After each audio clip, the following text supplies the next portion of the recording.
অখিল গগৈৰ লগতে সকলো বন্দীক বিনা চৰ্তে মুক্তি দিয়ক। অখিল গগৈৰ লগতে সকলো বন্দীক বিনা চৰ্তে মুক্তি দিয়ক। আমি নামানো, আমি নামানো। প্ৰতিটো জাতি জনগোষ্ঠীৰ আমি বিকাশ বিচাৰিছো, প্ৰতিটো ভাষাক আমি সন্মান কৰিছো, কিন্তু আমাৰ মাজত হিন্দু মুছলমান, অসমীয়া বাঙালী, অসমীয়া বড়ো, অসমীয়া মিচিং, অসমীয়া কাৰ্বি এইবোৰ সংঘাত লগাই দি তেওঁলোকে তাৰ পৰা ৰস টানি ল'ব খুজিছে, হয়নে? আমি বাঙালী বিৰোধী নহয়, কিন্তু আমি কৈছো 1971 চনৰ পিছত অহা 24 মাৰ্চৰ পিছত অহা হিন্দু মুছলমান উভয় বাংলাদেশে অসম ত্যাগ কৰিব লাগিব। আমি কোনো বাঙালীৰ বিৰুদ্ধে কোৱা নাই, কিন্তু আমি সেইসকল বাঙালীৰ বিৰুদ্ধে কৈছো যিসকল বাঙালীয়ে এটা ষড়যন্ত্ৰত লিপ্ত হৈছে। আমাৰ ইয়াত থকা পুৰণি বাঙালীসকলে অসমীয়াৰ বহুত অৱদান আছে, সাহিত্যত আছে, গানত আছে, সেইবোৰ নকওঁ মই, কিন্তু তেওঁলোকে অলপ দিনৰ কাৰণে ভাবিছে, সপোন দেখুৱাই দিছে। মই হোজাইলৈ গৈছিলোঁ,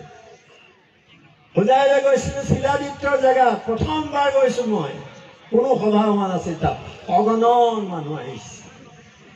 মই কৈছিলো যে শিলাদিত্যৰ কোনো বাঙালী হিন্দুৰ প্ৰতি মৰম নাই। তেওঁৰ কথা হ'ল কেনেকে বাঙালীৰ লিডাৰ হৈ তেওঁৰ দাম কৰিব পাৰে দিল্লীৰ লগত, আৰু কেনেকৈ হোজাইৰ পৰা চিৰদিন MLA হৈ থাকিব পাৰে, সেইটোৱে তেওঁৰ ৰাজনীতি। চিৰদিন আমি এনেকৈ আছো, ভূপেন হাজৰিকাই ক'বৰ দৰে আমি এনেকৈ থাকিলেই হ'ব। আমিতো এনেকৈ আছো, হঠাৎ কি হ'ল? হিন্দু মুছলমান হ'ল এখন শংকৰদেৱ অজান ফকীৰৰ দেশ। তেওঁলোকে শংকৰদেৱক বাবা সজালে, শংকৰদেৱ বাবা হৈ গ'ল বিজেপি RSSৰ কাৰণে। আমি সেইবোৰ মানি ললো, তেতিয়া আমি মাত নেমাতিলো। আমাৰ উদ্যোগ বিক্ৰী কৰিলে আমি মাত নেমাতিলো। ইয়াতে ধেমাজিৰ ওচৰতে মোদীয়ে কৈছিলে যে 2 কোটি মানুহক চাকৰি দিয়া হ'ব, আৰু তেওঁলোক আহিলে তালি টুকুৰা বালি বাংলাদেশী যাব লাগিব। যোৱা এবছৰত কিমান মানুহৰ চাকৰি গ'ল? 2 কোটিটো বাদ দিয়ক, দিয়াটো গ'ল কিমান?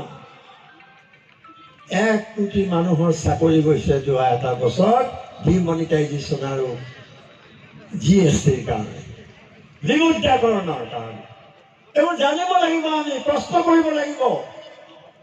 আৰু এই প্ৰশ্নবোৰ সজোৰে তুলি ধৰাৰ কাৰণে অখিল গগৈৰ দৰে আপোচহীন নেতাক গ্ৰেপ্তাৰ কৰি জেলত ভৰাই থোৱা হৈছে। ভুৱা গোচৰত এইটো কি কয়, নিয়াটো আগৰটো যিটো ৰাষ্ট্ৰদ্ৰোহী, এতিয়া বিজেপিক সমৰ্থন নকৰা সকলে ৰাষ্ট্ৰদ্ৰোহী। এখন গণতান্ত্ৰিক দেশ। তেওঁক মোক এণ্টিনেশ্যনেল হিচাপে বহুতবাৰ গ্ৰেপ্তাৰ কৰিছে। তেওঁক সেইটো গ্ৰেপ্তাৰ কৰিলে নোৱাৰিলে ৰাখিব কোৰ্টত, 3 মাহত ওলাই আহিব। এইবাৰ অংক কৰি দেখিলে যে এনেকুৱা এখন আৰু আইন আছে বেয়া সন্ত্ৰাসবাদীৰ কাৰণে, সেই আইনখনত তেওঁক গ্ৰেপ্তাৰ কৰা হয়। আৰু এতিয়া পৰিকল্পনা, নিৰ্বাচনৰ সময়লৈকে যিকোনো প্ৰকাৰে অখিল গগৈক বন্দী কৰি ৰাখিব লাগে, এয়া ব্লু প্ৰিণ্ট বিজেপি আৰু RSS। সেইকাৰণে আমি সমস্যাই দাবী তুলিছো যে অখিল গগৈ সহ যিসকলক ইতিমধ্যে কাৰাগাৰত বন্দী কৰি ৰাখিছে, সেই বন্দী প্ৰতিবাদকাৰীসকলৰ মুক্তি লাগে, মুক্তি লাগে, মুক্তি লাগে। অখিল গগৈৰ বিনা চৰ্তে মুক্তি দিয়ক। অখিল গগৈৰ বন্দীসকলক বিনা চৰ্তে মুক্তি দিয়ক। অখিল গগৈৰ কাৰাবন্দীসকলক বিনা চৰ্তে মুক্তি দিয়ক। আমি একেলগে আন্দোলন কৰিলো, একেই দাবী, একেই কথা। অখিল গগৈ কোনো হিংসাৰ আশ্ৰয় লোৱা নাছিল, আমি জানো। একেই আন্দোলন, একেই কথা। তেওঁক কিয় গ্ৰেপ্তাৰ কৰি লৈ যোৱা হ'ল, এই কথা চিন্তা কৰিব লাগিব। কিন্তু শাসকে ভুল কৰিলে যে অখিল গগৈক গ্ৰেপ্তাৰ কৰিলে ভাবিছিলে যে মানুহে ভয় খাব। 5টা ল'ৰা, সৰু ল'ৰা গুলিয়াই মাৰি দিয়াৰ পিছত ভাবিলে যে আন্দোলন বন্ধ হৈ যাব। কিন্তু অসমৰ মানুহেও গৰজি উঠিল আৰু দুগুণে এই আন্দোলনক বঢ়াই তুলিলে, শক্তিশালী কৰিলে।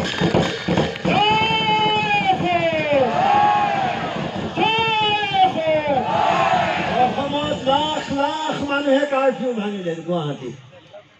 সেই কথা এই সুবিধাবাদী ইলেকশ্যন খেলি মন্ত্ৰী হোৱাৰ কাৰণে চিন্তা কৰা মানুহে কল্পনা কৰিব নোৱাৰে।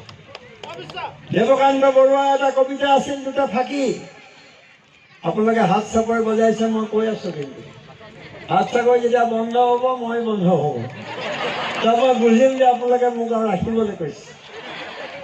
তেওঁ লিখিছিলে তেতিয়াই, দেৱকান্ত মৰি ভূত হ'ল, তেওঁ লিখিছিলে যে মন্ত্ৰিত্বই যাৰ শেষ কল্পনা, মন্ত্ৰিত্বই যাৰ শেষ কল্পনা, এছেম্বলি যাৰ আশা, সিনো কি বুজিব হে বীৰ তোমাৰ ৰণৰ দুৰ্দম ভাষা। সি মন্ত্ৰী হ'ব বিচাৰে, বিধায়ক হ'ব বিচাৰে। জনতাৰ শক্তি কিমান, জনতাৰ মনৰ খবৰ লোৱাৰ তেওঁলোকৰ কোনো শক্তি নাই, সামৰ্থ্য নাই, সেই জাতি প্ৰেম তেওঁলোকৰ নাই। আৰু এটা কথা মই ক'ব খুজিছো, পৃথিৱীৰ ইতিহাসত চাব আপোনালোকে, যেতিয়া এটা আন্দোলনৰ নেতৃত্বত যুৱ ছাত্ৰ থাকে, যুৱক আৰু ছাত্ৰ আৰু বয়োজ্যেষ্ঠসকল থাকে, মই দেখিছো বহু বয়োজ্যেষ্ঠ লোক আছে ইয়াত, বহু ছাত্ৰ ছাত্ৰী আছে। তাতোতকৈ ডাঙৰ কথা, যেতিয়া সেই সংগ্ৰামত নাৰী জাতি জড়িত হয়, নাৰী সমাজ যেতিয়া জড়িত হয়, তেনেকুৱা আন্দোলনক কোনো অমিত শ্বাহ, নৰেন্দ্ৰ মোদী, সোণোৱাল, হিমন্ত বিশ্বৰ ক্ষমতা নাই যে সেই আন্দোলন শেষ কৰিব পাৰিব। অখিল গগৈৰ লগতে সকলো বন্দীক বিনা চৰ্তে মুক্তি দিয়ক।